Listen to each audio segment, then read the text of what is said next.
a wonderful family day that we're going to have here in a little bit, I'm sure. A little bit under the weather, but still stoic. Anyway, Heather's getting weaker and weaker and tired all the time, and we're just like this. Yeah, what is this? So we go back to OSU, and nobody's figuring anything out for a while, and ultimately she gets admitted, and they start working on her, and she ends up having 7 or 8 things. 6 were confirmed. There was another that was unknown. They weren't even sure if there was yet another one beyond that unknown one. So that's how unique we are. And as that period went on, I remember sitting on the bed at OSU on Christmas Eve of 2013. And we're talking about what do we do from here. Her response was, keep fighting. Hell yeah. About 4 months later, after a whole lot of hard work, pain, misery, loss, struggle, this young lady cried at the idea of standing up after being paralyzed by Guillain-Barré syndrome. She couldn't even trigger the haptic feedback on a phone that week. Could only move her head at one point. And the people around her, as she sat in a chair between bars with 4 wonderful physical therapists at OSU and me, her Gomez.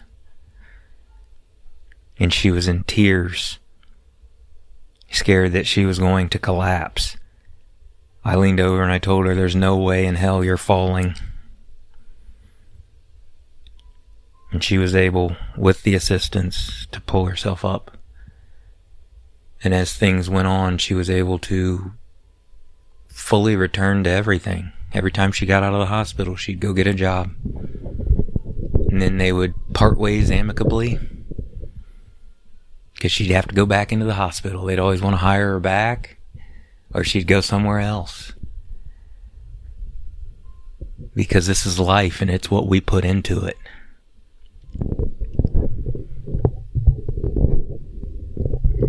So, long story, a little longer, I suppose. But trust me, 33 minutes and 11 seconds. That's nothing. Over 6 years, nothing. None of this is really much of anything, because time itself is a bit of an illusion.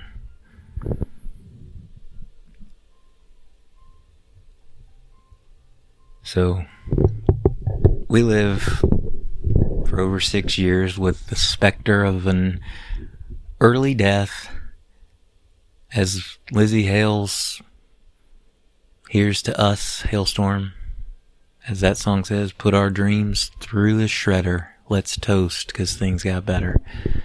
And that's just it. We changed our dreams a little bit. Our dreams together, anyway. My dreams remained. It was to continue that strong, wonderful family that is so unique and great. I'm not talking about myself there. I'm talking about I was able to be a patriarch and provide the platform upon which my wife and daughter were able to thrive through everything, including death. So, knowing what I knew then, the stoicism that I did not recognize as stoicism then, I knew that I was, I'll say, ready for a relationship. The perfect match bone marrow donor unfriended me on Facebook when that relationship became known. A few other people did as well. Anyone who knows me knows that there was no impropriety. It's just that part where you mourn the loss when somebody's still alive because you know how to live, so to speak. I don't mean know how to live like nobody else knows how to live. I mean truly living, fully living, maximizing our minutes, being happy no matter what's going on. And I wanted to share that. I was unfazed by obvious past traumas and things of that nature, and having kids over there and all that stuff. None of that was intimidating because death itself didn't intimidate this family.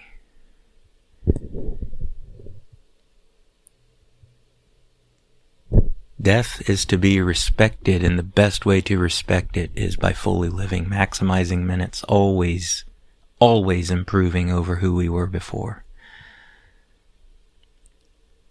Over the past few years, just trying to make all that coalesce. We're all reading the Book of Life. We vibe most with people that are in the same sentence or even word. And we vibe a little less with those in the same paragraph.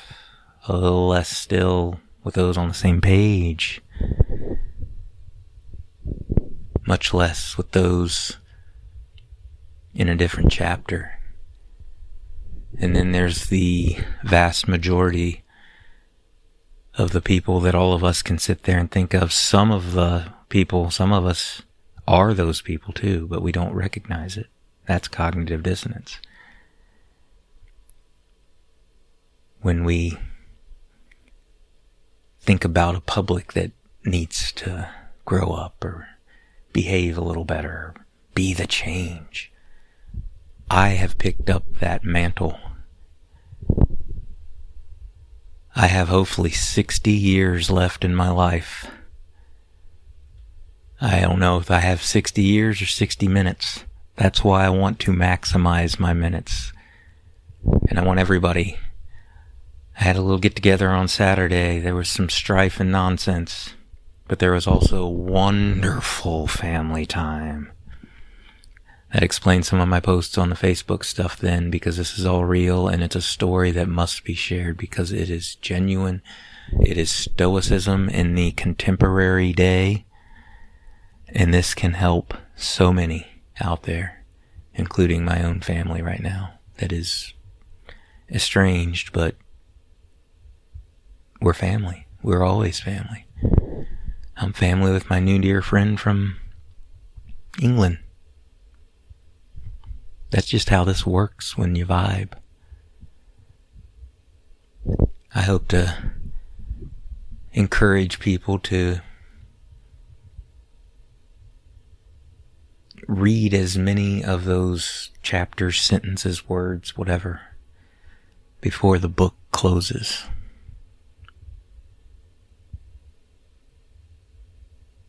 The book opens itself and the book closes itself. It does not read itself. So that process and how just horribly awry it went, combined with a workplace that ridiculed me from 2 years before I was actually hired there.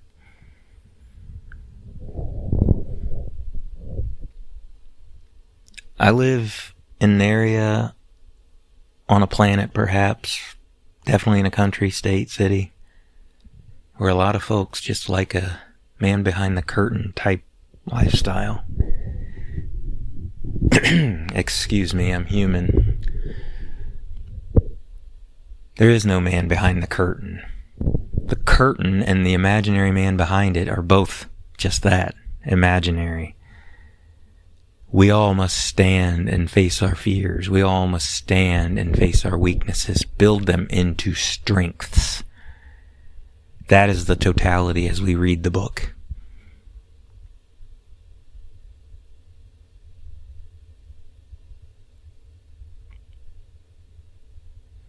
just within the past, let's say 6 months, the things that have happened. Go a little further back than that. Clark County, Ohio Deputy Matthew Yates was murdered by a very sick individual who murdered his own mother as well. Perhaps had long ago that sick individual and his mother, perhaps his mother's great-grandmother or grandfather or whoever, were the ones to break the cycle. Who will break the cycle in your family? Who will break the cycle in each family? Every family needs a black sheep to break the cycle of anything negative and bad and build so that we do not need to be crutching on each other, on substances, on whatever, gambling, anything that can take away from the individual's true core. And after 14 years in law enforcement, the chaotic nature of the blend attempt, and just seeing and knowing and feeling and hearing and understanding, genuine empathy. Any of the bad is what I'm trying to tamp out. Any of the negative is what I want to eliminate. This is peace. This is positivity. This is understanding. It is genuine, innate empathy. That's why I lost over 60 pounds. I believe the total at bottom was about 62.4, if I'm remembering right. It was 62.4 or 64.2. Either way, it was a little over 60 pounds over the course of about a year. And the fact that I had to finally, that's what got me to finally say, I quit. I've had enough. That I just couldn't do it anymore because I noticed how bad of a husband and father I was becoming and had become. I noticed how miserable I felt that I couldn't help these people. I noticed that crazy weight loss and that I was still going to work, nearly collapsing 3 times on duty for my birth city, Springfield, Ohio. Lieutenant Larmy, thank you so much for your understanding. Chief Elliott, we all love you. You got this. Folks, if you knew me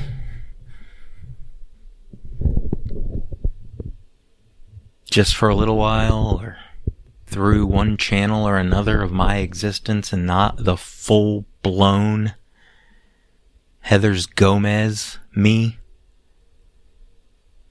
you might want to get to know me. Not because I'm anything particularly special,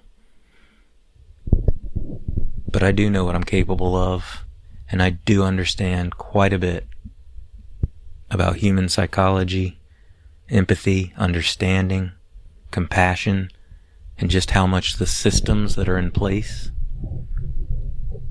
There's a lot that we can do to make those systems better. Very simple little, just change this, just change that. Very simple little things. Because the way I look at it, this book of life itself is fantastic. Life itself is good. I believe most people are good. I don't believe that there's malicious intent in too many hearts. But there is a lot of fear. There's a lot of insecurity. There's a lot of worry, which again, worry. You might as well try to wash your clothes in the dryer.